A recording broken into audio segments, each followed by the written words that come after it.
Yes. Good evening बच्चों। Evening sir. एक दो मिनट और वेट करते हैं। Okay sir.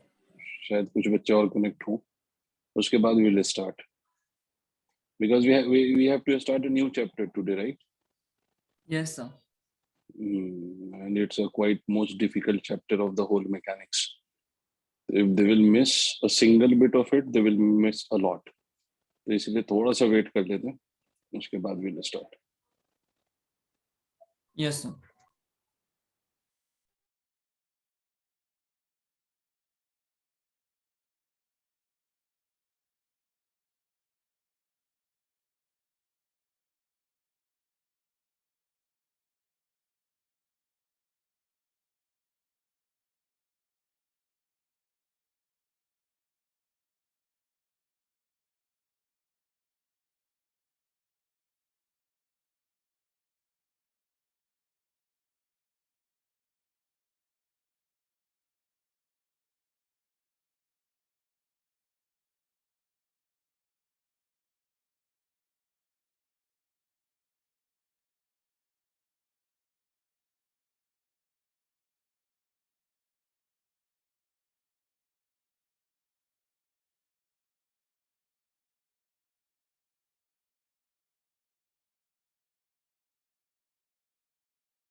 ओके, चलो स्टार्ट करते हैं। चैप्टर जो हमें स्टार्ट करना है दैट इज रोटेशनल मोशन। इसको या तो रोटेशनल मोशन कहते हैं, या रोटेशनल डायनेमिक्स कहते हैं, या रिजिड बॉडी डायनेमिक्स कहते हैं। इसके कई सारे नाम हैं। आपके किताबों में जो नाम दिखेगा वो आपको दिखाई देगा रोटेशनल मोशन, ठीक है। लेकिन इसको थोड़े अच्छे लेवल पे रिजिड रिजिड बॉडी डायनेमिक्स का भी नाम दिया जाता है। It is also called as rigid body dynamics. Why it is called as rigid body dynamics, इस बात को अगर हम समझें तो इसका सिंपल रीजन ये है बेटा, कि अभी तक जो भी हम डिस्कस करते थे, we use to discuss the things related to particle. Particle का मतलब ये होता था कि जिसके आप डायमेंशन को निगलेक्ट कर सकते हो, we use to call it as particle. और उस पर हम डिस्कशन करते थे, चाहे वो ब्लॉक ही क्यों नहीं कंसीडर कर लो, even the block that we use to consider was treated as a particle, ठीक है। यहाँ से हम बॉडीज की बात कर रहे होंगे, रिजिड बॉडी की। रिजिड बॉडी का मतलब होता है कि ऐसी कोई भी body, the separation between the two particles in which remains constant is called as a rigid body. For example, if you have a rod, if you have a disc, if you have a ring, है ना, and all those bodies, मतलब जैसे for example अगर आपने rod consider कर लिया, तो rod को हम rigid body क्यों मानते हैं? उसका रीजन ये है कि रॉड के केस में आप ये कह सकते हो कि इसके अगर मैं कोई भी दो पार्टिकल अज्यूम कर लूं कहीं पर भी, तो इन दो पार्टिकल की जो डिस्टेंस होगी that will always remain same, है ना, that will not change. So it this rod will be considered as a rigid body. समझ गए? तो रिजिड बॉडी का बेसिक मतलब ये होता है कि ऐसी कोई भी बॉडी जिसमें किसी भी दो पार्टिकल के बीच के सेपरेशन में अगर कोई चेंज नहीं आ रहा हो, तो that is called as rigid body. इसीलिए इस चैप्टर को रिजिड बॉडी डायनेमिक्स के नाम से भी जाना जाता है, क्योंकि हम इसमें इसी तरह की चीजों पर डिस्कशन कर रहे होंगे, जैसे रॉड, रिंग, डिस्क, है ना, hollow sphere, solid sphere, cylinder, cone and all those things, ठीक है। अच्छा सर, बहुत बढ़िया। अब देखिए रोटेशनल मोशन होता क्या है। What is rotational motion? How do we define rotational motion? तो अब इस बात को आपको समझना है। पहले तो आप समझिए, मैं पहले एग्जांपल्स दे रहा हूँ कि कहां पर आपको रोटेशन दिखाई देता है और कहां पर सर्कुलर मोशन दिखाई देता है। अगर मैं इसको बहुत आसान लेवल में रोटेशन और सर्कुलर मोशन को डिफरेंशिएट करूं, तो मैं ये कह सकता हूं कि if you have a particle and that particle goes on the circular path, मतलब आपके पास कोई पार्टिकल हो and that particle is moving on the circular path, तो उस केस में उसका motion you will consider it as a circular motion. कैसे सर? जैसे एग्जांपल क्या है सर इसका? For example you can consider an electron revolving in an orbit. किसी ऑर्बिट में अगर इलेक्ट्रॉन रिवॉल्व कर रहा हो, तो electron will be a particle, only a single particle which will be going on a circular path, तो इस case में हम कहेंगे कि भाई ये जो हमारा मोशन है दैट इज सर्कुलर मोशन, कि पार्टिकल सर्कुलर पाथ में घूम रहा है, और ये जो पार्टिकल है वो अपने आप में पार्टिकल है, मींस उसका जो डायमेंशन है वो नेग्लिजिबल है, तो it will be treated as a particle, तो उस केस में उसको हम सर्कुलर मोशन कह सकते हैं। इवन अगर अर्थ का ये मोशन देखो आप, जिसको रिवोल्यूशन कहते हो, तो that is also basically a circular motion. देखो अर्थ के दो तरह के मोशन होते हैं, रोटेशन भी होता है, रिवोल्यूशन भी होता है। तो you can consider the revolution as circular motion. Why? Because उस बात को भी समझ लो कि भाई अर्थ जिस ऑर्बिट में घूमता है, the size of that orbit is much greater with respect to the size of the earth itself, है ना। The orbit in which earth revolves around the sun, उसका साइज ऑर्बिट के साइज से बहुत कम होता है, अर्थ का साइज ऑर्बिट के साइज से बहुत कम है। तो इसलिए हम उसको क्या कंसीडर कर सकते हैं, उसको हम सर्कुलर मोशन की तरह कंसीडर कर सकते हैं, that is why it is called as revolution. But rotation क्या है सर? रोटेशन ये है कि जहां पर आपके जो बॉडी का साइज है that is not negligible in comparison to the circumference of the circular path on which it is moving. वैसे तो हम इसको, जो इसकी एग्जैक्ट डेफिनेशन है उस पर हम आएंगे, बट अभी सिर्फ समझने के लिए इस बात को समझो कि जैसे फॉर एग्जांपल फैन फैन जो आपकी सीलिंग फैन होते हैं या टेबल फैन होते हैं, उसके ब्लेड्स का अगर आप मोशन देखें, motion of the blade of the fan, तो ब्लेड का जो मोशन है वो सर्कुलर मोशन नहीं है। समझ रहे हो आप? आपके फैन के ब्लेड का जो मोशन है that is not circular motion, that is basically rotational motion. समझ आई बात आपको? ठीक है, क्यों इसको रोटेशनल मोशन कहते हैं, will come to that, don't worry. But पहले आप डिफरेंस समझो कि कहां पर सर्कुलर मोशन है, कहां पर रोटेशनल मोशन है।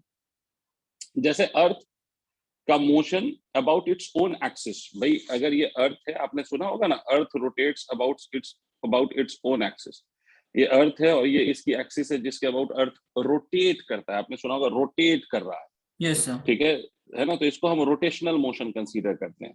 जैसे फैन का मोशन हो गया, अर्थ का मोशन हो गया, ये रोटेशनल मोशन है अगर उसी अपनी एक्सिस के अबाउट घूम रहा है। तो सर पॉइंट ये है कि what is exactly a rotational motion, I mean how do we define rotational motion, ये होता क्या है sir, let us define that now. देखो रोटेशनल मोशन बेसिकली हम किसी भी बॉडी का मोशन रोटेशनल मोशन तब कहेंगे जब उस बॉडी में जितने भी पार्टिकल्स हैं, उस बॉडी के अंदर जितने भी पार्टिकल्स हैं, all of those particles, if all those particles goes on the circular path along with the body. क्या मतलब हुआ? जैसे मान लो ये कोई बॉडी है, it can have any general shape, मान लो ये कोई बॉडी है, ठीक है, ये कोई बॉडी है, तो इस बॉडी के मोशन को when do we call it as rotational motion? तो इस बात को समझिए कि इस बॉडी के मोशन को हम रोटेशनल मोशन तब कहेंगे जब इस बॉडी में जितने भी पार्टिकल्स, जैसे फॉर एग्जांपल मान लो यहाँ पर कोई पार्टिकल है, यहाँ पर कोई पार्टिकल है, यहाँ पर कोई पार्टिकल है, यहाँ पर कोई पार्टिकल है, बहुत सारे पार्टिकल्स हैं, और वो सारे के सारे पार्टिकल्स क्या कर रहे हो, बॉडी के साथ साथ all those particles goes on the circular path. कैसे पाथ पे जा रहे हो, घूम रहे हो? सर्कुलर पाथ पे। कैसे पाथ पे बच्चों? सर्कुलर पाथ पे घूम रहे हो। मतलब क्या कि ये भी बॉडी के साथ साथ सर्कुलर पाथ पे घूम रहा हो, ये भी बॉडी के साथ साथ सर्कुलर, मतलब as many particles they are inside the body, all of those if moving on the circular path, and the plane of all those circular path are parallel to each other। मतलब हर circular path का जो plane है, हर particle के circular path का जो plane है, plane मतलब जैसे इसका प्लेन देखो, इस सर्कुलर पाथ का प्लेन ये है हॉरिजॉन्टल प्लेन, ये भी हॉरिजॉन्टल प्लेन है, ये भी हॉरिजॉन्टल प्लेन है। हॉरिजॉन्टल प्लेन तो समझ रहे होंगे शायद आप लोग। Yes. तो ये सारे सर्कुलर पाथ का जो प्लेन है हॉरिजॉन्टल प्लेन है, and all these horizontal planes are parallel to each other. ये सारे के सारे हॉरिजॉन्टल प्लेन क्या हैं बच्चों? ये सारे के सारे हॉरिजॉन्टल प्लेन एक दूसरे से पैरेलल हैं। तो अगर ये केस हो कि all the horizontal planes are parallel, all the particles are going on the circular path such that कि उस सर्कुलर पाथ के जो प्लेन्स हैं, all those planes are parallel to each other, ठीक है, all those planes are parallel to each other, और सारे circular path का जो सेंटर हो वो एक ही पॉइंट पे लाई कर रहा हो, या इसको हम ये भी कहते हैं कि ये सारे पार्टिकल सर्कुलर पाथ पे जा रहे हैं। अगर आप ध्यान से देखेंगे तो एवरी सर्कुलर पाथ में have the different radii, but इसमें अगर आप कॉमन देखोगे तो कॉमन ये दिखाई दे रहा होगा आपको कि सारे सर्कुलर पाथ का जो सेंटर है वो एक ही लाइन पे लाई कर रहा है, और ये वो लाइन है जिसके अबाउट पूरी बॉडी रोटेट कर रही होगी या पूरी बॉडी घूम रही होगी। फिर से रिपीट कर रहा हूं कि सारे सर्कुलर पाथ का जो सेंटर है वो कहाँ लाई कर रहा होगा, वो एक ही प्लेन पे लाई कर रहा होगा, सॉरी एक ही लाइन पे लाई कर रहा होगा, और ये वो लाइन होगी जिसके about the whole body will be rotating, और इस लाइन को हम एक्सिस ऑफ रोटेशन कहते हैं। ये वो लाइन है जिसके अबाउट पूरी बॉडी घूम रही है, तो इसको हम एक्सिस ऑफ रोटेशन कहते हैं। समझ रहे हैं आप लोग? इसको we call it as axis of rotation. तो ऐसा मोशन, मतलब किसी भी बॉडी का मोशन रोटेशनल मोशन तब कहलाएगा जब उसके अंदर के सारे पार्टिकल पैरेलल प्लेन्स में सर्कुलर पाथ में घूम रहे हों, और सारे सर्कुलर पाथ का जो सेंटर हो वो एक फिक्स्ड लाइन पे लाई कर रहा हो, और वो fixed line is called as axis of rotation for the body. Is it clear? Please respond. अब ये बात तो आपको समझ में आ ही गई होगी कि भाई यहाँ पर बहुत सारे पार्टिकल हैं, देयर इज नॉट वन और two particle, there are more than one particle. तो जब एक से ज्यादा पार्टिकल के कॉम्बिनेशन का बॉडी हो और वो घूम रहा हो ऑन द सर्कुलर, मतलब on in such a way such that कि उसके सारे के सारे पार्टिकल सर्कुलर पाथ पे घूम रहे हों, तो उस केस में उस मोशन को हम रोटेशनल मोशन कहेंगे।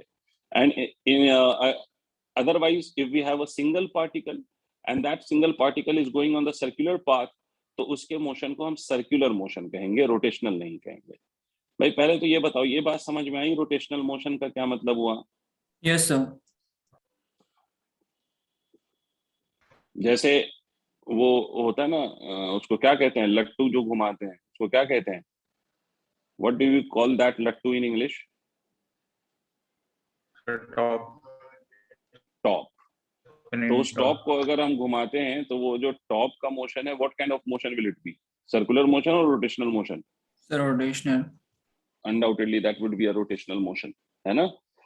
जैसे मान लो कि if we take some wheel of a cycle और इसको हम इसके एक्सिस के अबाउट, कई बार आपने देखा होगा ना कि अगर साइकिल आपने कभी चलाई है या साइकिल में देखा है, तो उसके स्टैंड पे साइकिल लगा दो और उसके पैडलिंग करते रहो, तो उसके जो व्हील्स होंगे वो सिर्फ गोल गोल घूम रहे होंगे। स्टैंड पे साइकिल लगाओ और उसकी पैडलिंग करो, तो उसके जो व्हील्स होंगे वो गोल गोल घूमेंगे। तो वो जो गोल यस गोल सर। घूमते हैं वो कौन सा मोशन कहलाएगा? तो undoubtedly that will be considered as rotational motion. Rotational. ठीक है, तो सर मोर और लेस आपको, हाँ जी बताइए सर। सर मैं डिस्कनेक्ट हो गया था सर, मेरे को ये पूछना था, जैसे सर आपने बताया अर्थ जो है रोटेट करती है, रोटेट कर रिवॉल्व करती है सर सन के अराउंड, तो सर वो भी रोटेशन नहीं हुआ एक टाइप का? नहीं, that is not rotational motion. उसका मैं रीजन ये बता चुका हूँ कि उसको हम इसलिए रोटेशनल मोशन नहीं कहते कि उस केस में अर्थ जिस पाथ पे मूव कर रही है या घूम रही है, उस पाथ के डायमेंशन के सेंस में अगर हम बात करें, तो उस पाथ का जो साइज है, मतलब सरकमफ्रेंस है, उस ऑर्बिट का जो सरकमफ्रेंस है जिस पे अर्थ घूम रहा है, वो इतना ज्यादा है कि उसके कंपैरिजन में अर्थ को हम एक पार्टिकल की तरह ट्रीट कर सकते हैं इन दैट। ओके सर, मतलब सर लेकिन सिस्टम हाँ, ऑफ पार्टिकल्स की जगह एक सिंगल। हाँ एक सिंगल की तरह ट्रीट कर सकते हैं। देखो एक बात समझो कि जिस पाथ पे बॉडी घूम रहा हो, सर्कुलर पाथ पे घूम रहा हो, अगर उस पाथ के कंपैरिजन में बॉडी का साइज नेग्लिजिबल है, तब भी हम उसको सर्कुलर मोशन ही कहेंगे, हम उसको रोटेशनल मोशन नहीं कहेंगे। Okay sir. ठीक है, रोटेशनल मोशन में एक बात तो ये समझो कि एक फिक्स्ड लाइन के अबाउट बॉडी घूमती है, और उस फिक्स्ड लाइन को हम एक्सिस ऑफ रोटेशन का नाम देते हैं। जैसे अर्थ का मोशन रोटेशनल भी है, अर्थ रोटेट भी करता है और रिवॉल्व भी करता है, आपने सुना होगा ना, अर्थ हाँ रोटेट सर। भी करता है, रिवॉल्व भी करता है। जब ऑर्बिट में वो घूमता है तो उसको हम रिवोल्यूशन मानेंगे, मतलब इन अ सेंस हम ये कह सकते हैं कि वो सर्कुलर मोशन। लेकिन वही अर्थ जब अपने एक फिक्स्ड एक्सिस के अबाउट घूम रहा है, ड्यू टू विच आपको मालूम है कि डेज चेंजेस, ठीक है, तो उस केस में हम उसको क्या नाम देते हैं? उसको हम रोटेशन का नाम देते हैं। एक्सिस के अबाउट घूमने को हम रोटेशन का नाम देते हैं, और जब ये किसी सर्कुलर पाथ पे गोल गोल घूम रहा हो तो फिर हम उसको रिवोल्यूशन का नाम देते हैं, जिसको हम सर्कुलर मोशन की तरह कंसीडर कर सकते हैं। Okay sir. ठीक है, तो अब मैं फिर से रिपीट कर रहा हूँ कि रोटेशनल मोशन का मतलब ये हो गया कि अगर किसी भी बॉडी में जितने भी पार्टिकल्स हैं, all those particles are going on the circular path such that the plane of all those circular paths are parallel to each other and their centers lies on a fixed axis which is also known as axis of rotation, then in that case the motion of the body is known as rotational motion. या हम ये कहेंगे कि a body is said to possess rotational motion. लिख लो definition इसकी. A body is said to possess rotational motion. A body is said to possess rotational motion.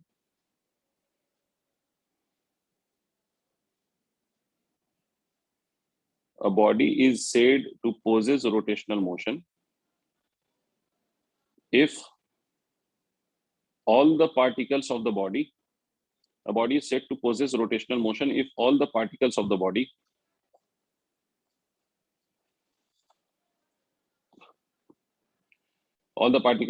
moves on the circular path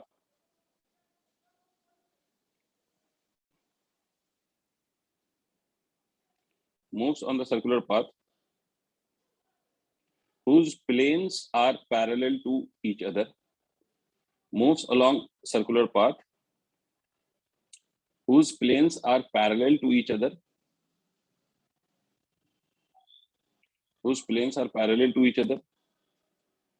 and the center of all these circular path whose planes are parallel to each other लिख लिया हो तो उसके बाद लिखिए the center of all these circular path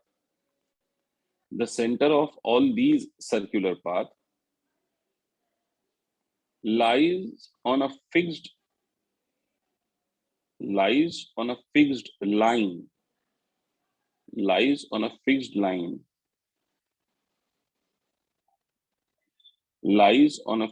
line known as axis of rotation. Lies on a fixed line known as axis of rotation.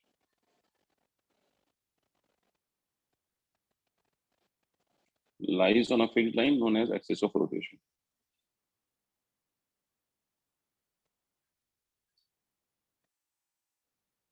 ये diagram भी बनाना है? नहीं तो ऐसे ही बताने के लिए बता.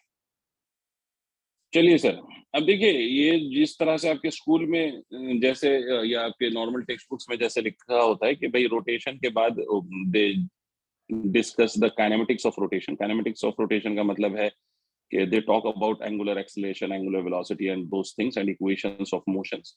बट मैं यहाँ पर उससे स्टार्ट नहीं करता हूँ. मैं जहाँ स्टार्ट करता हूँ वो मेरा जो फर्स्ट टॉपिक होता है रोटेशन में, I start it with moment of inertia. मैं पहले मोमेंट ऑफ इनर्शिया डिस्कस करता हूँ, फिर बाकी चीजों को डिस्कस करता हूँ. तो मैं यहाँ पर भी यही करूंगा आप लोगों के साथ. I will first discuss moment of inertia and then I will discuss the rest of the things which is there in this chapter.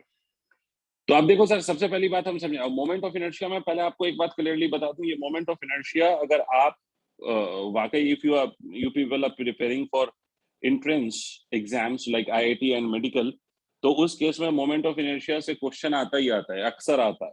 ठीक है, और बहुत आता है. तो इसलिए भी बहुत इंपॉर्टेंट है ये मोमेंट ऑफ इनर्शिया. 11th के एग्जाम में भी they will ask you the moment of inertia और question based on the moment of inertia. तो पहले हम इस मोमेंट ऑफ इनर्शिया को समझेंगे. और मोमेंट ऑफ इनर्शिया को समझने से पहले सबसे पहली बात हम याद करते हैं कि what was inertia that we studied previously. जब हमने ट्रांसलेटरी मोशन पढ़ा था, मतलब इससे पहले जो स्ट्रेट लाइन में पार्टिकल चल रहे थे, तो उस केस में हमने एक चीज डिफाइन की थी जिसको हमने क्या नाम दिया था, जिसको हमने नाम दिया था inertia. That was called as inertia. अब जो हम डिस्कस करने जा रहे हैं उसका नाम है मोमेंट ऑफ इनर्शिया. तो पहले याद कर लेते हैं कि इनर्शिया क्या था.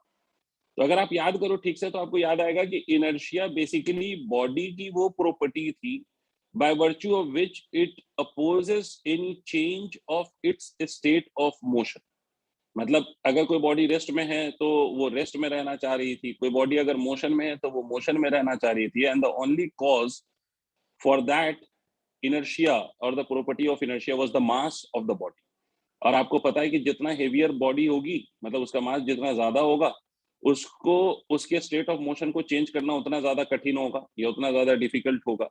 ठीक है, और जितना कम मास होगा बॉडी का, उसके स्टेट ऑफ मोशन को चेंज करना उतना ज्यादा कंपैरेटिवली आसान होगा.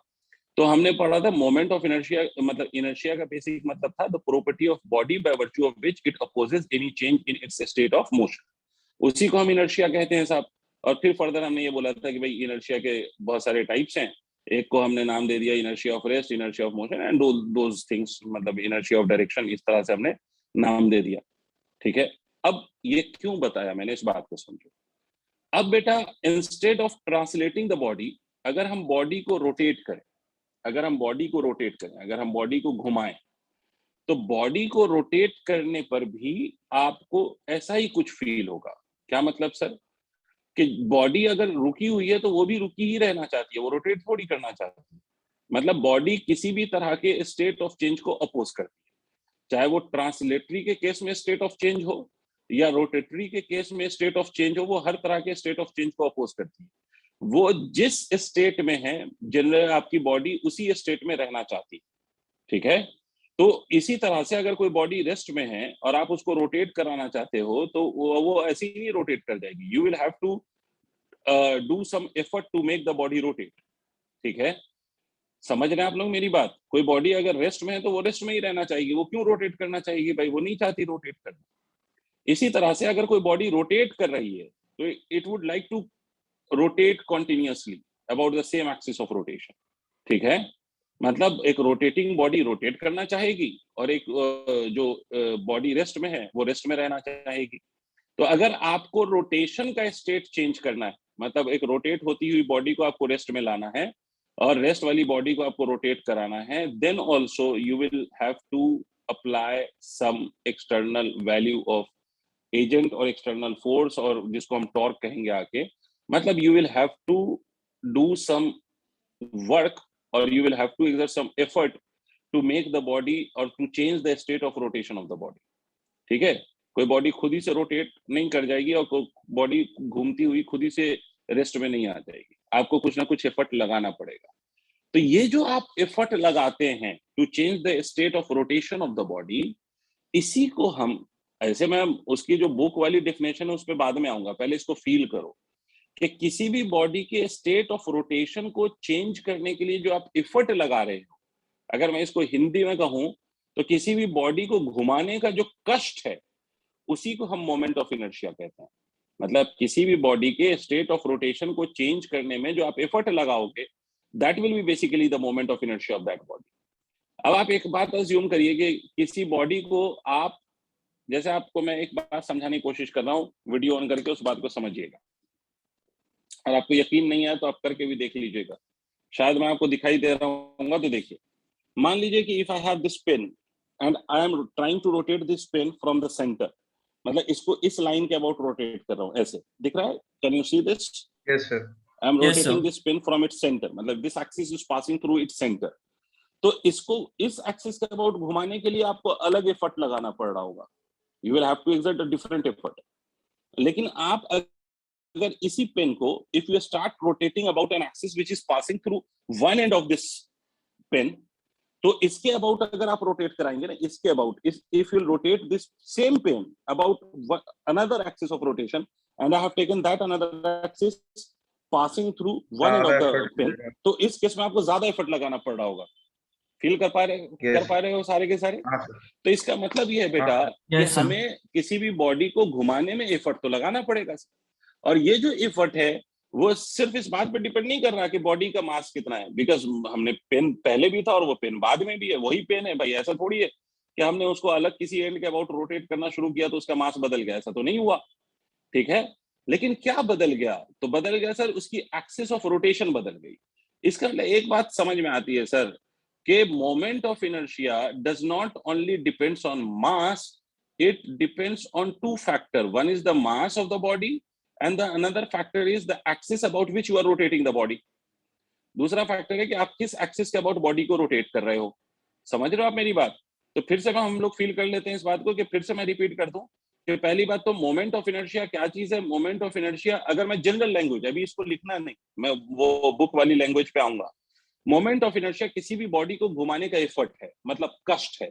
किसी पर्टिकुलर एक्सिस के अबाउट अगर हमें किसी बॉडी को घुमाना है तो हमें कितना एफर्ट लगाना पड़ेगा, हमें कितना कष्ट करना पड़ेगा to make the body rotate और to stop a rotating body. ठीक है, तो उसी एफर्ट का नाम मोमेंट ऑफ इनर्शिया है। और ये moment of inertia does not only depends on mass, it at the same time it also depends on the axis of rotation about which you are making the body rotate. ठीक है, किस axis के about आप body को rotate करा रहे हो उस पे भी ये डिपेंड कर रहा है। आई होप आपको मेरी बात समझ में आ गई होगी। पहले ये बताओ, फील आ गई कि क्या है moment of inertia? Yes sir. Yes sir. इसीलिए ना कभी भी आप सिलेंडर वाले को अगर सिलेंडर लाते हुए देखो तो जब वो रोड पे गाड़ी से अपने सिलेंडर, वो जो आपके घर में जो सिलेंडर होता है, ठीक है, रसोई गैस, तो अगर उसको आप देखेंगे कि सर्कमफ्रेंस पे घुमाता है हाँ मतलब पहले नहीं, पहले अगर आप रोड पे देखेंगे ना उसको, सर, तो वो रोटेट करके। सिलेंडर को वो लिटा देता है बिल्कुल, और उसके बाद वो उसको पाँव से किक मारता है तो वो सिलेंडर पाँव से किक पे ही घूम के आगे बढ़ जाता है, अगर आप देखोगे कभी तो। लेकिन जब वो आपके घर में लाता है तो फिर वो पाँव से किक नहीं मार सकता भाई घर में, आप कंप्लेन कर देंगे तो उसकी नौकरी चली जाएगी ये काम करने पर। तो वो क्या करता है, वो उसके वर्टिकल करता है सिलेंडर को और उसके गोल गोल मतलब रोटेट कराता हुआ लाता है, कभी देखा हो अगर आपने। हाँ सर। ठीक है, तो इसका मतलब जब वो पाँव से किक मार रहा था तो एक पाँव से ही किक मार के वो सिलेंडर को दूर पहुंचा देता है, लेकिन जब उसको हाथ से घुमाना पड़ता है तो he use both of his hands to make the same cylinder rotate about that particular axis. इसका मतलब यहाँ पर भी आपको ये साबित हो रहा है कि ये जो है आपका moment of inertia, it is not only depending on the mass of the body, rather it is depending on mass as well as the axis about which the body is being rotated. मतलब mass के साथ साथ वो axis जिसके about आप body को rotate कर रहे हैं उस पर भी साथ साथ डिपेंड करता है। आई होप आपको मेरी बात पहले ये समझ में आ गई होगी। अब यस आते हैं सर। इसके बुक वाली डेफिनेशन पर। पहले हम मोमेंट ऑफ इनर्शिया हम डिफाइन करेंगे फॉर पार्टिकल, और उसके बाद फिर हम कुछ क्वेश्चंस करेंगे बेस्ड ऑन दैट, और फिर we will define the moment of inertia for the continuous body या rigid body like rod, ring and all those things. ठीक है, तो पहले इस बात को हम समझ लेते हैं। जी बताइए। सर उसका रीजन फिर से बता दो, सिलेंडर खड़ा करके क्यों ज्यादा मुश्किल हुई? वो कुछ नहीं है बेटा, एक्सिस ऑफ रोटेशन बदलने पर मोमेंट ऑफ इनर्शिया चेंज हो जाता है। तो जितना ज्यादा मोमेंट ऑफ इनर्शिया चेंज होगा उतना ज्यादा आपका एफर्ट भी जो आप लगा रहे हो वो भी चेंज होगा। वो तो तो सर वो क्योंकि उसके सर लिए लेट के तो सर फिर वो रोलिंग काम में आ जा रहा है ना। वो रोटेट भी कर रहा है, ट्रांसलेट भी कर रहा है, तो there is a friction also which is helping it. But अभी हम उस बात पे नहीं जा सकते क्योंकि हमने अभी उस पे कोई डिस्कशन एज सच करा नहीं है ना। रोलिंग तो हम आगे समझेंगे इसी चैप्टर में। तो अभी तो फिलहाल ये समझ लो कि इसका एक कॉज मोमेंट ऑफ इनर्शिया भी है, क्योंकि अगर आपने एक सिलेंडर ले लिया and you are taking a cylinder and you are rotating that cylinder about this axis of rotation, so it has different moment of inertia. इसका moment of inertia हमारे square by 2 आता है if it is hollow cylinder। और इसी को अगर आपने ऐसे कर दिया तो इसका मोमेंट ऑफ इनर्शिया चेंज हो जाता है। अगर ये axis of rotation about which you are rotating the same cylinder, तो इसका मोमेंट ऑफ इनर्शिया चेंज हो जाता है। तो अभी फिलहाल उसको मोमेंट ऑफ इनर्शिया के टर्म्स में ही समझो, जब हम रोलिंग डिस्कशन करेंगे तो फिर वहां पर इसके एक और कॉज को हम समझ लेंगे। Can I proceed Rishik? Yes sir. Yes sir. ठीक है, अब देखिए मोमेंट ऑफ इनर्शिया बेसिकली है क्या। ये तो हम समझ गए कि भाई ये इसकी फील है और ये ऐसी कुछ कुछ बातें हैं। But how do we define moment of inertia mathematically? तो for this let us say कि we have this as our axis of rotation and there is some particle of mass m which is kept at a distance of r, and this distance is a perpendicular distance of this mass from the axis of rotation. I repeat, ये जो distance है ये distance कोई general distance नहीं है। Remember this distance is perpendicular distance. The perpendicular distance of this particle from the axis of rotation is r, उसकी value r के बराबर है। तो मोमेंट ऑफ इनर्शिया मैथमेटिकली हम कैसे डिफाइन करते हैं? मोमेंट ऑफ इनर्शिया को हम रिप्रेजेंट करते हैं कैपिटल आई से, और इसको हम डिफाइन करते हैं as the product of mass of the particle and the square of its perpendicular distance from the axis of rotation. फिर से इस बात पे ध्यान दो, मैंने कहा है square of its distance from the axis of rotation. तो मास ऑफ द पार्टिकल और square of the distance from the axis of rotation का जो प्रोडक्ट है it is mathematically called as moment of inertia. इसी को अपन क्या कहेंगे?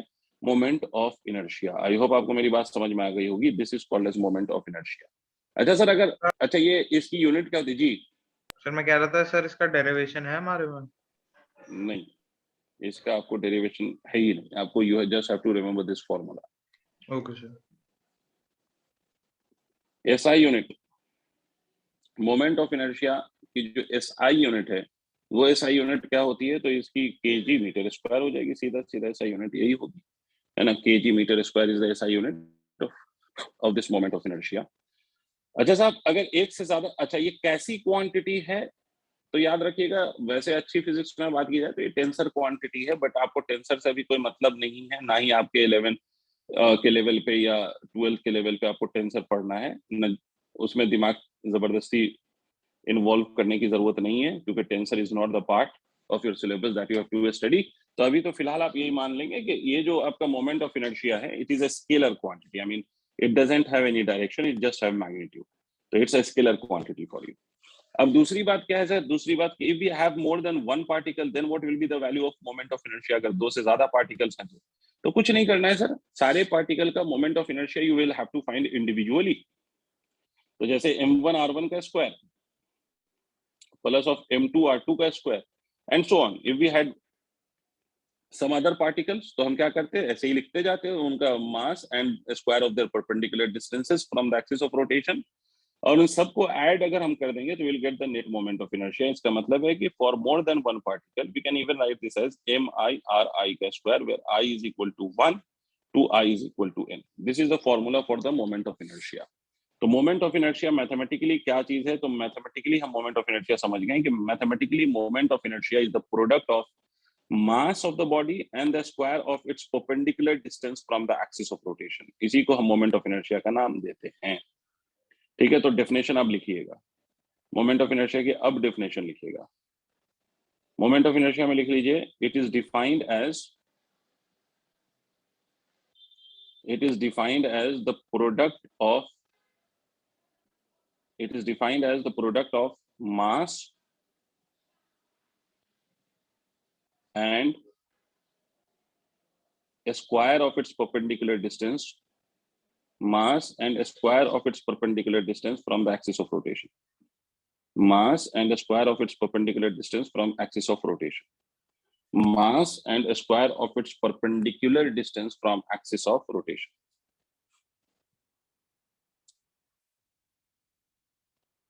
फॉर्मूला नोट करिए, पहले इसी पे बेस्ड हम क्वेश्चंस करेंगे, फिर उसके बाद कॉन्टिन्यूअस बॉडी पे डिस्कशन करेंगे।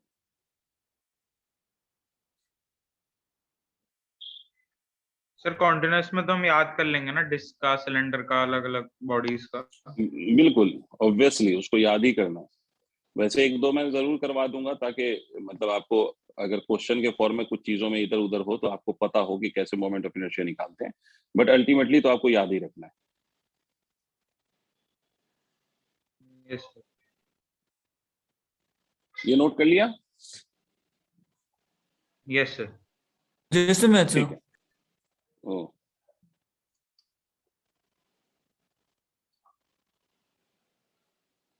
सर इंटीग्रेशन से वो आएगा ना फॉर्मूला? बिल्कुल sir, you are absolutely right, integration से आएगा, उसके लिए इंटीग्रेशन आना चाहिए, मगर हम जरूर करेंगे, क्योंकि आपका जो एम है वो सिर्फ 11 तो नहीं है, वो आपको थोड़ा सा एंट्रेंस विंट्रेंस के लिए भी तैयारी करनी है, तो उसमें अगर कोई चीज इधर उधर हो तो कम से कम हमें आइडिया हो कि how to drive moment of done inertia. Sir. ठीक है, चलिए सर, इसी पार्टिकल सिस्टम पे कुछ क्वेश्चंस कर लिए जाएं। तो पहला क्वेश्चन मेरा ये है, आसान सा question, just to understand the whole concept, कि मान लीजिए कि we have a square arrangement, और इसके वर्टिसेस पे we will be placing few particles of some masses. मान लो इसका mass, let that be m, इसका mass is 2m, let us take some other particle here, इसका मास भी m है और इसका मास भी 2m है, and you have to find out the moment of inertia. Remember, moment of inertia में जब आप याद करेंगे ना कॉन्टिन्यूअस सिस्टम का मोमेंट ऑफ इनर्शिया, तो साथ साथ आप ये भी याद करेंगे कि भाई किस एक्सिस ऑफ रोटेशन के about, because the moment you will change the axis of rotation, the moment of inertia will also change. Anyways, तो इस केस में मैंने आपसे बोला है कि ये एक स्क्वायर आपको दिखाई दे रहा है, और इस स्क्वायर, ये जो स्क्वायर आपको दिखाई दे रहा है, उसके चार वर्टेक्स पे हमने चार पार्टिकल प्लेस कर दिया है। तो आपको बताना है कि what would be the value of the moment of inertia of this square, जिसके चार वर्टिसेस पे हमने चार पार्टिकल प्लेस करा हुआ है। बिल्कुल आसान सा सवाल है, आसान सा क्वेश्चन है, करके देखिए।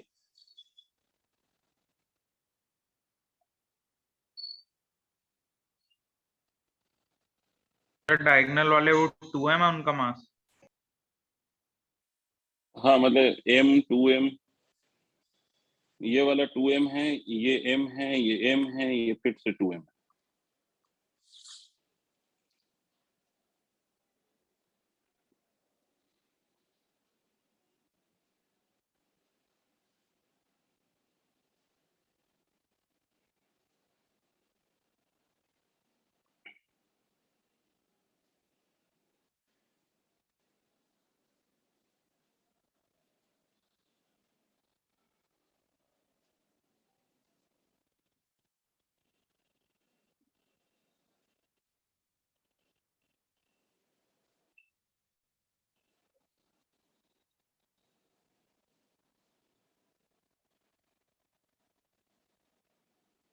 सर हो गया। ठीक है, देखो ये तो बिल्कुल आसान सा क्वेश्चन था। इसमें सीधी सी बात ये है कि the particle which lies exactly on the axis of rotation, उसका परपेंडिकुलर डिस्टेंस तो जीरो होगा, सीधी बात है भाई। जो yes particle exactly axis of rotation पे, उसका तो कोई perpendicular distance from the axis of rotation होएगा ही नहीं। तो इसका मतलब ये वाला जो पार्टिकल है और ये वाला पार्टिकल, इसके perpendicular distances are zeros, hence their moment of inertia is also zero. तो अब मोमेंट ऑफ इनर्शिया किसका रह जाएगा? बस इसका और इसका। तो सिंपली लिख दो, moment of inertia will be equal to m into a square plus of 2m into its perpendicular distance again a square. So this will become equal to 3m a square. This is what you would be getting, right? यही yes answer आ sir. रहा है? हाँ yes sir. Sir. ठीक है, चलो इस पे further और बात करें। अब इसी में थोड़ा थोड़ा और वेरिएशन करेंगे भाई। अगर मैंने आपसे कहा कि यही आपका फिर से स्क्वायर है,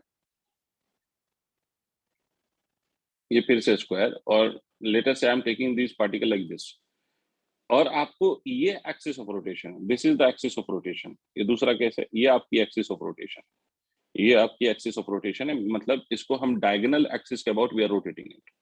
ठीक है, this is my axis of rotation, this particle is of mass m, this particle is of mass m, this is of 4m and this is of 4m। आपको बताना है इसके अबाउट मोमेंट ऑफ इनर्शिया कितना होगा। Second case of the same is this, कि अगर मान लीजिए कि मैं आपसे कहूं कि भाई we are taking this again as a square, और इस पे हमने 4 वर्टिसेस पे वी हैव केप्ट मासेस। अच्छा, ये स्क्वायर की जो लेंथ है वो a मान लीजिएगा ना, स्क्वायर की जो साइड की लेंथ है दैट इज a, स्क्वायर की side length is a, square की साइड लेंथ इज a। यहाँ पर m है, यहाँ पर m है, यहाँ पर 2m है and there is 2m, and this is your axis of rotation. ये वाली जो एक्सिस है, it is perpendicular to the plane of square, perpendicular to the plane of square. Rishik, इसका क्या मतलब होगा? ये एक्सिस जो रोटेशन की है वो किस एक्सिस के अलोंग है? Is it Z along X axis. Axis, Z axis? Is it clear बच्चों कि भाई yes perpendicular to the plane of square and the square is in X Y plane? तो ये वाली जो एक्सिस होगी वो किस एक्सिस के अलोंग होगी? तो that is along Z axis, मतलब it is perpendicular, right?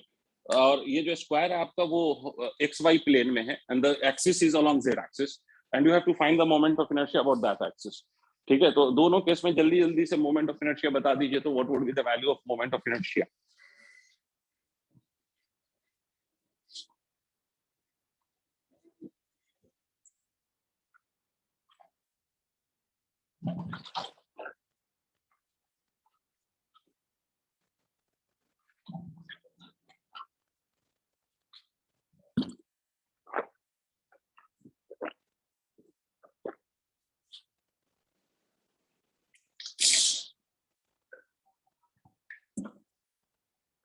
Sir hmm, sir इसमें जैसे सर हम डिस्टेंस निकालेंगे पॉइंट्स का, तो हम डायगनली निकालेंगे या कैसे?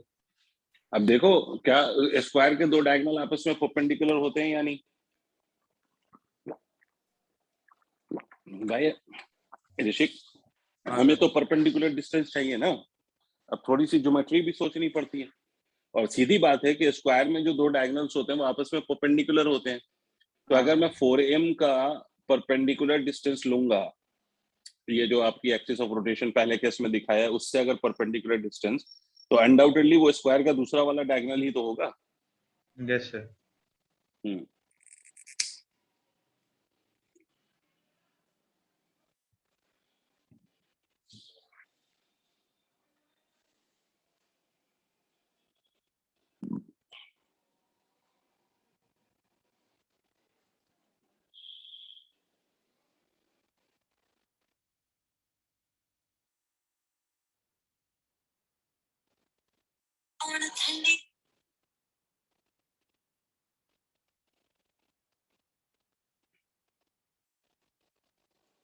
सर आंसर चैट पे भेजना।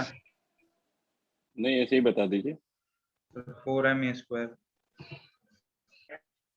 4ma² आ रहा हाँ सर। है। ठीक है, सही। Yes, you are right. Devansh, what happened? Sir मुझसे डिस्टेंस कैलकुलेट नहीं हुई है। भाई डिस्टेंस, मुझे एक बात बताओ कि बचपन की मैथमेटिक्स, बचपन के किसी क्लास में तो आपने ये पढ़ा होगा कि स्क्वायर के दो डायगोनल एक दूसरे को परपेंडिकुलरली इंटरसेक्ट करते हैं। यस इसका सर। मतलब if we have to find out the perpendicular distance, तो जाहिर है कि ये स्क्वायर का हाफ ही तो होगा ना, डायगोनल का half. And similarly this will also be its perpendicular distance which will be the half of the diagonal. और yes half of the diagonal की वैल्यू a/√2 होती है भाई, साइड लेंथ जितना है डिवाइडेड बाय √2। तो मोमेंट ऑफ इनर्शिया क्या लिखेगा आप? एक का लिखिए, mass is 4m multiplied by a/√2 का स्क्वायर।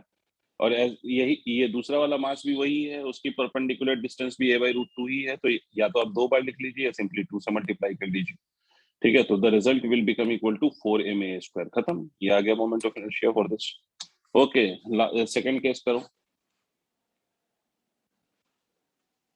सर इसमें भी हम जो डिस्टेंस निकालेंगे वो अच्छा, तुम पहले ही पूछ लेते हो ऋषिक। वो पहले तुम निकालो, पहले पहले आप निकालो, पहले आप निकालो परपेंडिकुलर डिस्टेंस, ठीक है उसके बाद फिर मैं बताता हूँ। क्योंकि इसमें बस परपेंडिकुलर डिस्टेंस का ही तो खेल है, अगर वही बता दिया तो फिर तो कुछ बचा ही नहीं, फिर तो you just have to multiply. हाँ।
Okay, what's your conclusion on this Rishik? क्या है तुम्हारी परपेंडिकुलर डिस्टेंस? सर मेरी डायगोनल का हाफ ही आई। बिल्कुल सही।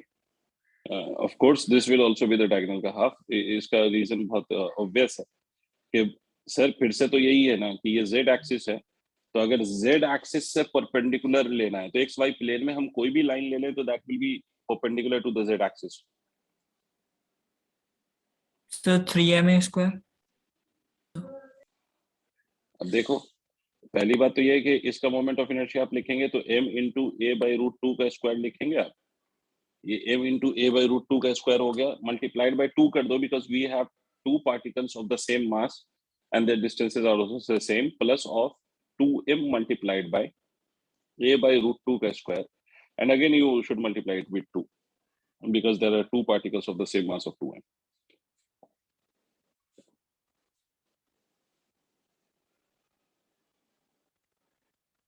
ठीक है, आगे बढ़े।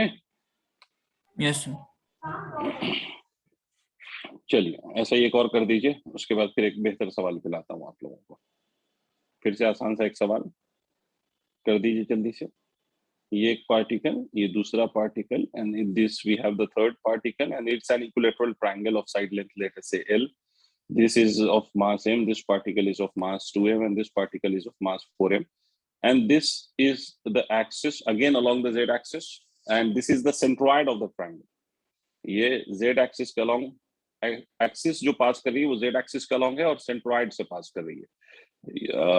I think you have idea of centroid, right? Centroid से पास कर रही है and it is perpendicular to the plane of this triangle, तो आपको मोमेंट ऑफ इनर्शिया बताना है इसके अबाउट।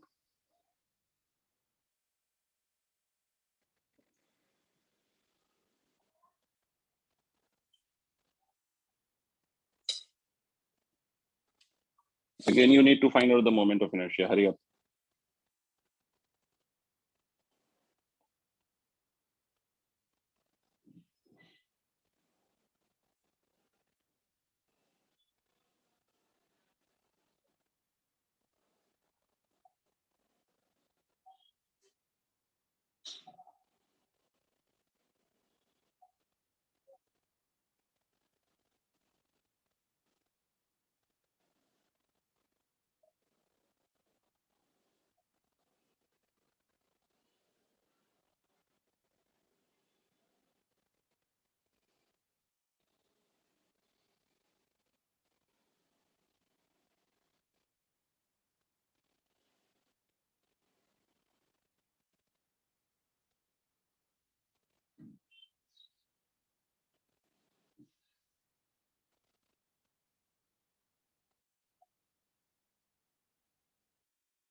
कितना आया? just a minute, sir. So 7 ml square upon 3. First of all, tell me what is the distance from the particle to this axis of rotation that I have taken at centroid. So L इस upon root distance की 3. value कितनी जी? So L upon root 3. Yes, you are absolutely correct on this. Yes, it is L upon root 3. भाई vertex से centroid की जो distance होती है that is L upon root 3 in the case of equilateral triangle. तो सीधी बात है कि all of these distances will be L upon root 3. तो बाकी तो कुछ बचता ही नहीं, ये भी L upon root 3, ये भी L upon root 3 और ये भी L upon root 3. हाँ, because all these masses are of different values. तो इस केस में फिर आपको हर के लिए इंडिविजुअली लिखना पड़ेगा।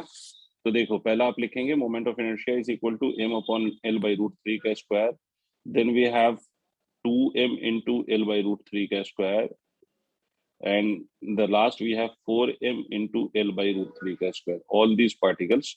और इसको आप सॉल्व करेंगे तो ये आ जाएगा ml square by 3 plus of this will be 2ml square by 3 plus of 4ml square by 3.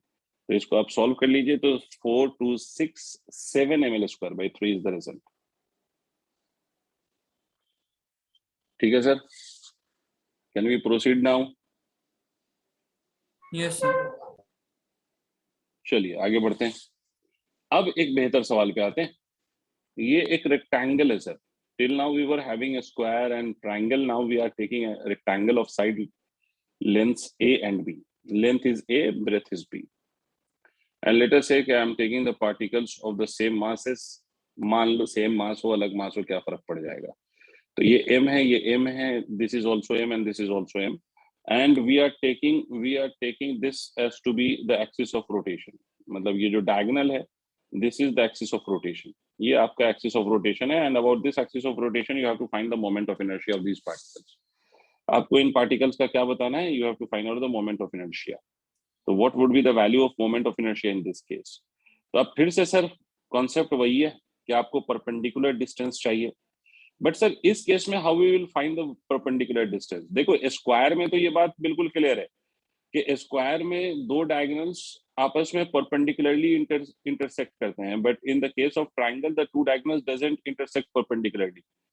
ठीक है, ट्रायंगल सॉरी रेक्टेंगल में दो डायगोनल्स परपेंडिकुलरली इंटरसेक्ट नहीं करते। दूसरी बात, इसका अगर आप परपेंडिकुलर डिस्टेंस लोगे तो that will not B the diagonal, ये ऐसा कुछ परपेंडिकुलर डिस्टेंस आएगा, सोच के देखो इस तरह से, and obviously this is not the diagonal. समझ रहे हो? Yes, sir. तो इसका मतलब है सर इस केस में we have to look for this perpendicular distance, let me call this as h. अब ये परपेंडिकुलर डिस्टेंस कैसे निकालें, तो इसके और भी तरीके हो सकते हैं, बट मैं जो तरीका इस्तेमाल करता हूं मैं पहले वो बता दूं आपको। ये वाली लेंथ b है और ये वाली लेंथ a है, तो अनडाउटेडली इस ट्रायंगल को अगर हम देखें तो इस ट्रायंगल का जो बेस है that can be written as equal to √a² + b² according to the Pythagoras theorem. Am I correct Rishik? Yes, sir. Rishik, are you there? Yes sir. ठीक है, अब इसी को थोड़ा सा फिर से ऐसे कर देता हूं, दोबारा समझ लो कि भाई ये वाला ट्रायंगल हो गया, और मैंने आपसे बोला कि ये जो है आपका ये वाला एंगल 90 डिग्री है, ये आपका √a² + b² है, this length is b, this length is b and this length is a। हमारी परपेंडिकुलर डिस्टेंस क्या है, यही तो है जिसको हम h कह रहे हैं। देखिएगा सर, अगर आप लोगों को समझ में ना आए तो पूछिएगा। भाई यही तो हमारी परपेंडिकुलर डिस्टेंस है ना, इस ट्रायंगल को देखो, ये हमारी परपेंडिकुलर डिस्टेंस है। अब कैसे निकालें ये परपेंडिकुलर डिस्टेंस, तो मैं जो यहाँ पर लॉजिक यूज करता हूँ मैं आपको बता देता हूँ कि सर अगर मैं यहाँ पर देखूं तो these are two triangles in this rectangle, इस रेक्टेंगल के अंदर we are having two triangles, और इन दोनों ट्रायंगल का if we add the area of both of these triangles, अगर मैं इन दोनों ट्रायंगल की एरिया को ऐड कर दूं, if we add the area of both the triangles, तो इस केस में दोनों की एरिया का sum will be exactly equal to the area of the rectangle और नॉट? Yes, sir. आप लॉजिक समझ रहे हो? मैं फिर से रिपीट कर रहा हूँ लॉजिक, कि अगर आप यहाँ पर दोनों ट्रायंगल की एरिया को ऐड कर दो तो that will be exactly equal to the area of the rectangle. हाँ सर। अब हम ये लिख सकते हैं area of the triangle is half into base, base is a² + b² into height into 2। Why are you multiplying it with 2? Because दोनों का सम लोगे तो that will be exactly equal to the area of the rectangle, तो this should be equal to a into b, this is the area of the rectangle. I hope आपको मेरी बात समझ में आ गई। Yes sir. तो यहां से हम क्या कर सकते हैं, ये वाला 2 कैंसिल हो गया, तो h की वैल्यू जो परपेंडिकुलर डिस्टेंस है वो वैल्यू आ जाएगी ab divided by √a² + b²। This is your perpendicular distance from the axis of rotation. और ये अगर आपका परपेंडिकुलर डिस्टेंस है, तो अब मोमेंट ऑफ इनर्शिया अगर आप लिखेंगे तो mass of the particle multiplied by this perpendicular distance का square, that is ab upon √a² + b² का स्क्वायर, इसको 2 से मल्टीप्लाई कर लो because I have taken all the masses of same value, तो इसको 2 से मल्टीप्लाई कर दो सर जी। सर इसको हम ऐसे भी कर सकते थे ना कि एक सिंगल ट्रायंगल में वो मतलब वैसे भी राइट एंगल है तो a इंटू बी वो वाली side is equal to h और हाइपोटेन्यूज। देखो इसके दूसरे मेथड्स भी हो सकते हैं, ठीक है, आप जिस मेथड पे कंफर्टेबल हैं और वो सही है अगर, तो यू कैन यूज। मैं जो लॉजिक यूज करता हूँ, this is my logic, right. मैं ये लॉजिक लगाता हूँ कि भाई हमें पता है कि 2 ट्रायंगल की एरिया है, तो उसका सम जो होगा वो रेक्टेंगल के एरिया के इक्विवेलेंट होगा, तो ये मैं लॉजिक यूज करता हूँ। आपने जो बताया उससे ये रिजल्ट h जो परपेंडिकुलर डिस्टेंस की वैल्यू है वो इतनी आ रही है जो मैंने लिखा है, हाँ सर। आ रही है तो फिर ठीक है।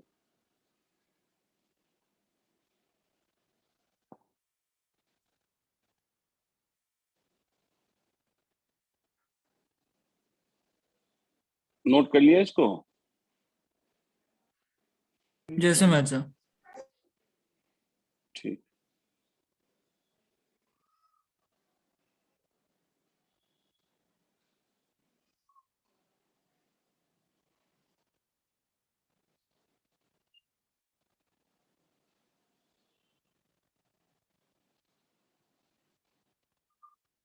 Yes, sir. ठीक है।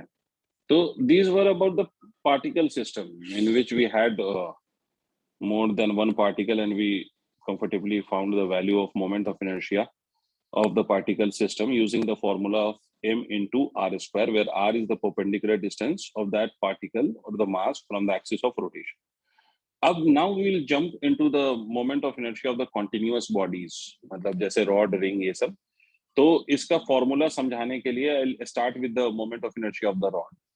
तो मान लो कि वी हैव दिस रॉड, ये ऐसे एक रॉड है आपकी, और इस रॉड का ये एक्सिस ऑफ रोटेशन के about I am rotating this rod, मतलब axis of rotation is passing through one end of the rod. Mass of the rod को हम मान लेते हैं कि सर मास ऑफ द जो रॉड है that is equal to m and length of the rod is l। तो इसी से हम मोमेंट ऑफ इनर्शिया का फॉर्मूला भी साथ साथ सीखेंगे। देखिए सर, सबसे पहली बात तो ये हो गई कि मोमेंट ऑफ इनर्शिया हमें चाहिए रॉड का, और वो भी किस एक्सिस के अबाउट, तो about an axis which is passing through one of its and. अब ये कॉन्टिन्यूअस बॉडीज, देखो ये जो हमने फॉर्मूला लिखा था m1r1 का स्क्वायर प्लस m2r2 का square and all those things, तो ये जो मोमेंट ऑफ इनर्शिया का मैंने फॉर्मूला लिखा है वो वैलिड है या एप्लीकेबल है only for the particle system.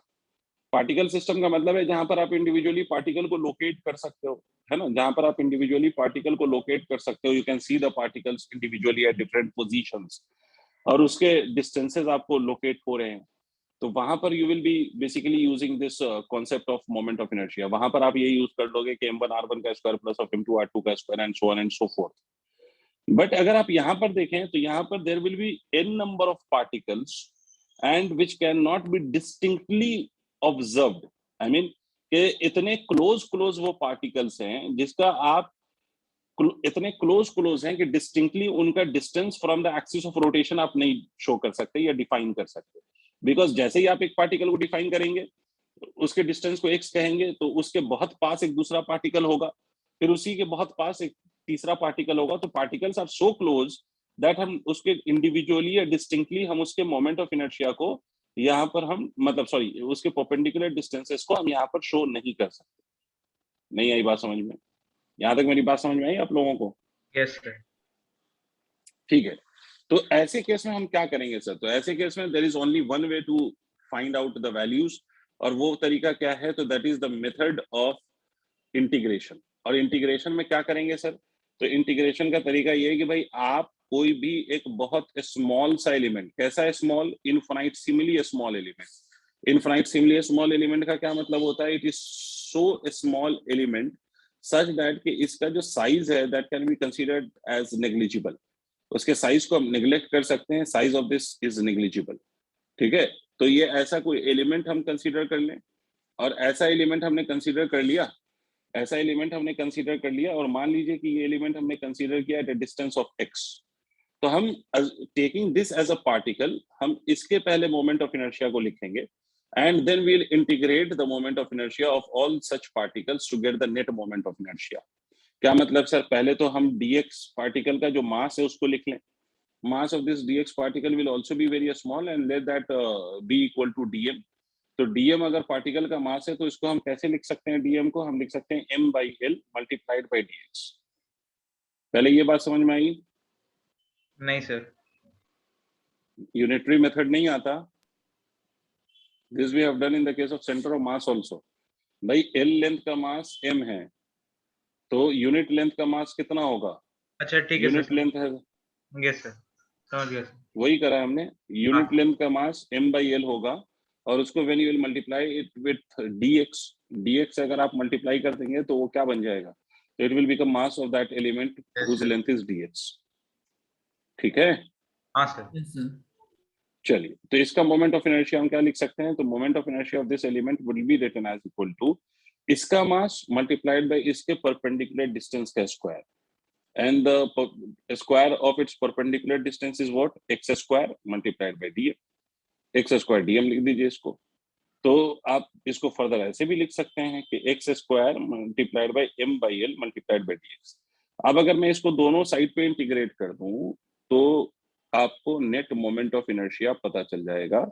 अब दोनों साइड पे इंटीग्रेट करना है तो di का integration i, m by l is a constant quantity, तो बाहर कर दो x square dx। इसकी लिमिट क्या होगी? Zero फ्रॉम हाँ बोलो। 0 to l। Obviously you will start from x is equal to 0 and you will end up at x is equal to l। तो x is equal to 0 से start करिए और x is equal to l तक इसको integrate करिए, because when you will take the first element it will be taken at exactly x is equal to 0 and the last element will be taken at x is equal to l। तो 0 से l तक इसको integrate करना है। तो i is equal to कितना होगा? m by l।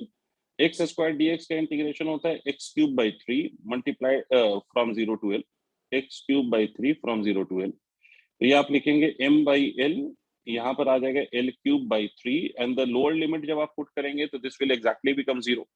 Lower limit क्या होगा, 0 हो जाएगा, है ना। तो इसको आप सॉल्व करेंगे तो ये कितना आ जाएगा, ml²/3। This is the moment of inertia of the rod, but about which axis, about an axis which is passing through one end of the rod, जो एक एंड से पास कर रहा हो। If it is passing through one end of the rod, then this is the moment of inertia which is ml²/3।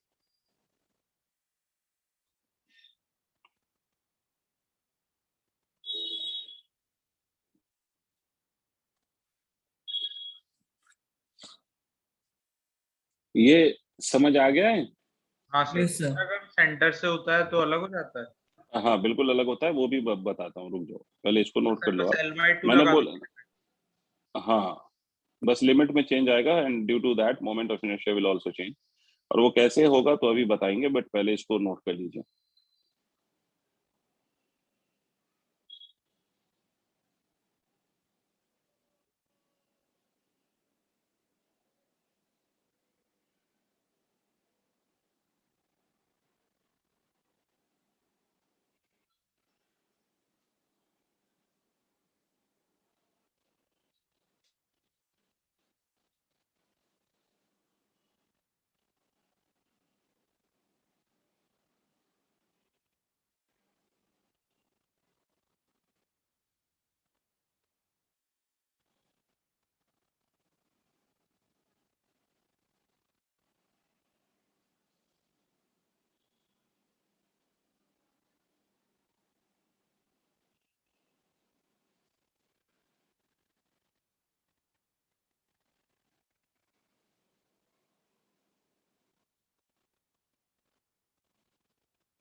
Done sir.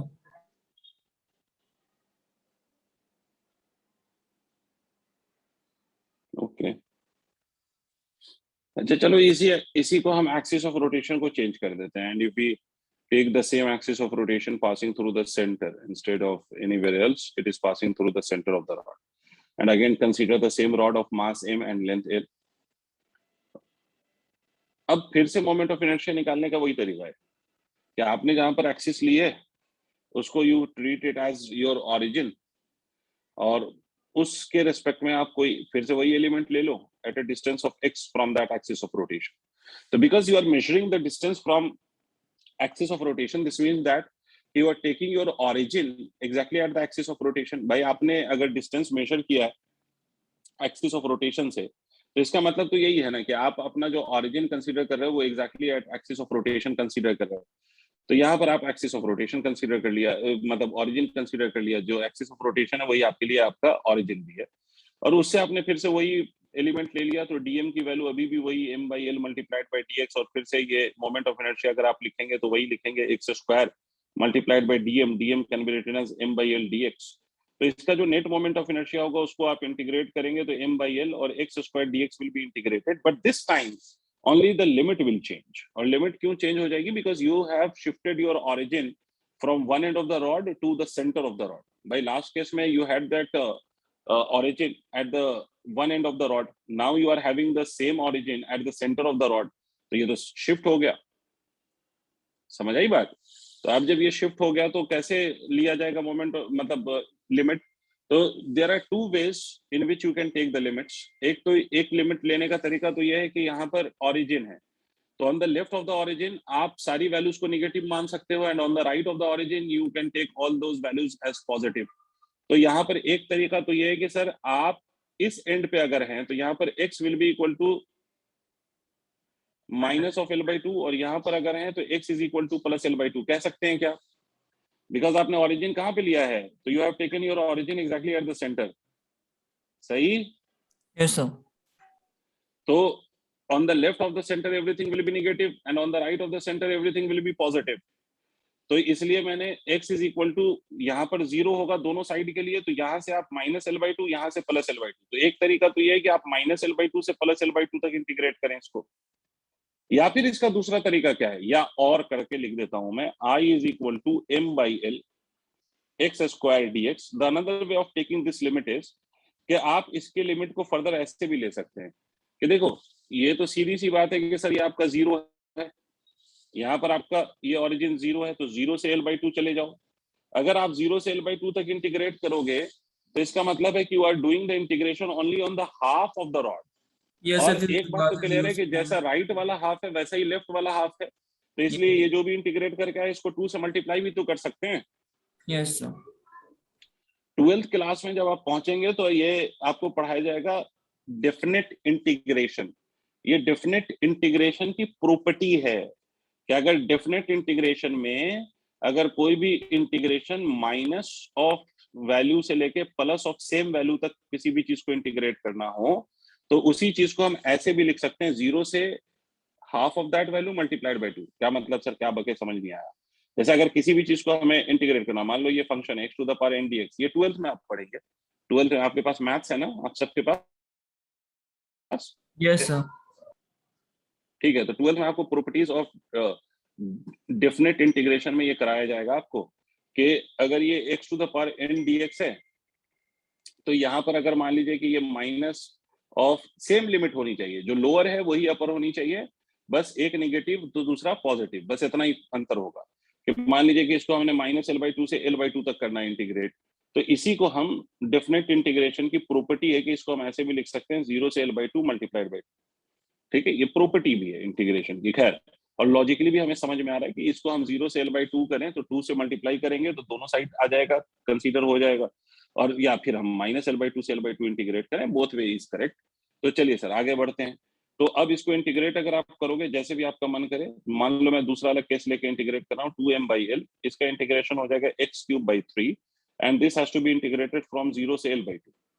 तो I will be equal to कितना, 2m/l, और इसको इंटीग्रेट करिए l/2 का cube. तो अगर आप l/2 के क्यूब को मतलब लिमिट पुट करिएगा तो ये हो जाएगा l³ 8 / 3। सही? तो Yes. I की वैल्यू कितनी हो जाएगी, देखो 2m × l² डिवाइडेड बाई 24। एक l से ये उड़ा दिया मैंने तो स्क्वायर बचेगा, तो I की वैल्यू कितनी हो गई, ml²/12। This is the moment of inertia of the same rod, but about an axis which is passing through its center, not passing through its end, rather passing through its center.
Note कर लिया sir.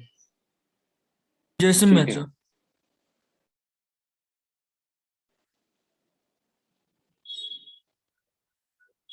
Sir अगर 3D हो जाता है तो हम volume में करते हैं एरिया में? देखो वॉल्यूम में तो होती है चीजें, बट वॉल्यूम के टर्म्स में इंटीग्रेशन अभी हमें पता ही नहीं होता। 11th-12th में वॉल्यूम या एरिया के टर्म्स में इंटीग्रेशन नहीं पढ़ाया जाता। ठीक है, वो आपको पढ़ाया जाएगा इंजीनियरिंग में, इसे डबल इंटीग्रेशन कहते हैं। सरफेस के लिए अगर इंटीग्रेशन हो तो that is called as double integration, और वॉल्यूम के लिए इंटीग्रेशन होता है तो उसको ट्रिपल इंटीग्रेशन कहते हैं। अभी तो हम लोग सिर्फ लाइन के अलोंग इंटीग्रेशन जानते हैं जिसको हम सिंगल इंटीग्रेशन कहते हैं। ठीक है, तो इसलिए ये इसीलिए हम हर चीज को लेंथ के अलोंग लाने की कोशिश करते हैं। समझे ऋषिक भाई आप मेरी बात? हाँ सर। तो सर स्फीयर का हम हम दो निकालेंगे तो उसे लेंथ में कन्वर्ट करेंगे? मतलब उसमें हम इस तरह का एलिमेंट लेंगे, इसीलिए जैसा एलिमेंट लेना सिखाऊंगा वैसा ही एलिमेंट लेना, उसमें अपना दिमाग मत चला देना, ठीक है। तो जैसे स्फेयर में हम ऐसा क्यूब करके लेंगे तो आर लेंथ में हो जाएगा। भाई मेरी मेरी बात सुनिए, स्फेयर में या तो हम एलिमेंट लेते हैं डिस्क, या स्फेयर में हम एलिमेंट लेते हैं रिंग, ठीक है, हाँ ताकि सर। हम उसका इंटीग्रेशन कर पाए। अदरवाइज अगर हम स्फेयर में मान लो कि आप कहोगे कि सर ये तो स्फेयर है, हम कोई सा भी छोटा सा सरफेस क्यों ना ले लें और इंटीग्रेट करें, तो we will not be able to integrate, क्योंकि हमें सरफेस इंटीग्रल अभी आता ही नहीं। उसको हम कहते हैं सरफेस इंटीग्रल। वो सरफेस इंटीग्रल अभी पढ़ा ही नहीं जाता, वो डबल इंटीग्रेशन होता है, और एक होता है ट्रिपल इंटीग्रेशन, तो वो अभी इस लेवल पे पढ़ाया नहीं जाता, इनफैक्ट 12 तक में, तो इसलिए हम उस पे चीजों को नहीं कर सकते। तो हम ऐसा एलिमेंट कंसीडर करेंगे ताकि अल्टीमेटली हमें लेंथ का फॉर्म पता चल मिल जाए। Done, sir. ठीक है सर। अगर मान लो यही रॉड है और इस बार ये जो एक्सिस ऑफ रोटेशन है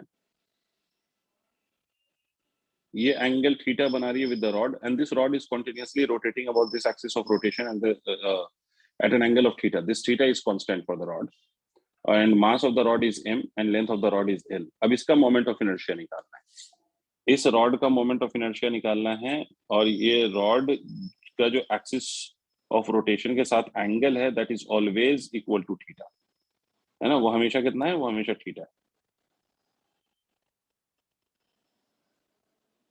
तो अब कैसे निकलेगा, तो देखो अभी भी प्रोसीजर वही है। अच्छा, इसके अबाउट भी मोमेंट ऑफ इनर्शिया अलग ही आएगा सर, इसके अबाउट भी जो मोमेंट ऑफ इनर्शिया आएगा वो अलग आएगा। अब कैसे निकलेगा पहले तो ये समझते हैं। तो आपको जो मेथड सिखाया गया उस मेथड में आपसे क्या बोला गया है, तो मेथड आपसे यही कहा गया था ना कि आपको रॉड के केस में आप क्या करेंगे, तो एक पर्टिकुलर डिस्टेंस पे जाके आप एक एलिमेंट कंसीडर कर लेंगे। मान लीजिए रॉड पे हमने एक एलिमेंट कंसीडर कर लिया dx at a distance of x, और फिर से इसका हम मास लिखें, तो मास फिर से वही logic m by L multiplied by dx आएगा क्या बेटे। सर परपेंडिकुलर डिस्टेंस हम वो अभी पहले तो ये बात समझ लो, पहले मास को हम ऐसे लिख सकते हैं, बिल्कुल सही सोच रहे हो तुम। पहले ये मास समझ में आया आपको, हाँ सर। Yes, sir. ठीक है। अब इसके परपेंडिकुलर डिस्टेंस की अगर बात करें तो this x is not the perpendicular distance, x perpendicular distance नहीं है सर।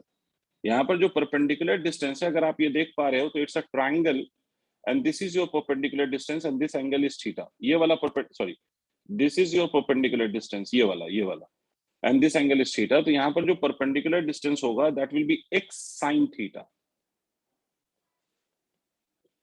ऋषिक यही कहना चाह रहे थे आप बेटे, हाँ सर। Very good. तो यहाँ पर जब आप मोमेंट ऑफ इनर्शिया लिखेंगे di, तो आप लिखेंगे x साइन थीटा का स्क्वायर, मतलब परपेंडिकुलर डिस्टेंस का square, m by L multiplied by dx। अब इसको इंटीग्रेट कर दो, तो i की वैल्यू क्या हो जाएगी, फिर से m बाई एल बाहर कर दो, sign square theta even it is constant, क्योंकि मैंने आपसे कहा है कि आपका जो रॉड है that is continuously rotating at the fixed angle of theta, तो उसका जो साइन होगा वो भी कांस्टेंट होगा, तो only the variable part is x square dx। अब इंटीग्रेशन के लिए परपेंडिकुलर डिस्टेंस की जरूरत नहीं है, इंटीग्रेशन के लिए तो आपको कहां से स्टार्ट हुए हैं और कहां तक एंड करेंगे, तो आप यहां से स्टार्ट हुए हैं, यहाँ पर x को 0 कहेंगे और यहाँ पर x को l कहेंगे। इसका मतलब क्या, इसको मैं 0 से l तक इंटीग्रेट कर सकता हूँ। आपको लॉजिक समझ में आ रही है, प्लीज देखिए। Yes sir. Yes, sir.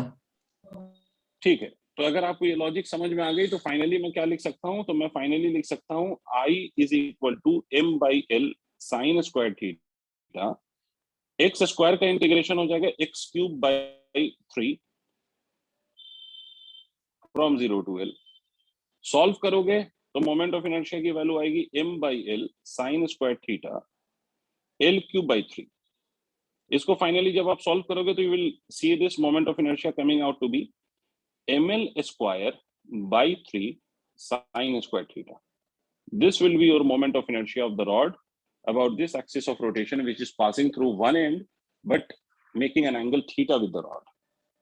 Angle कितना बना रहा है? Theta is the angle that the rod is making.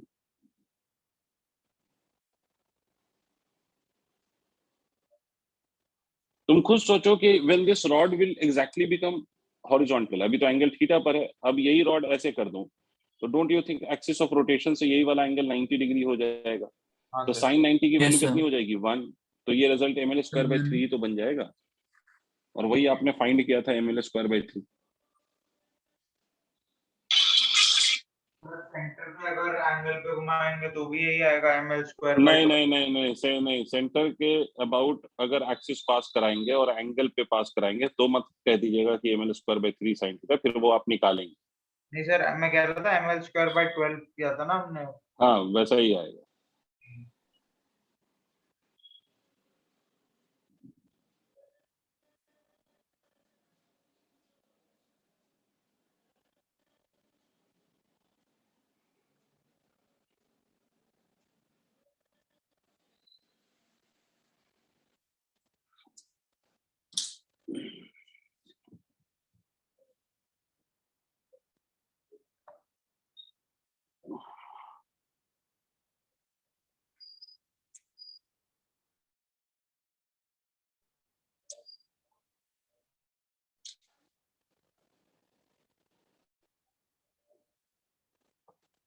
Done, sir.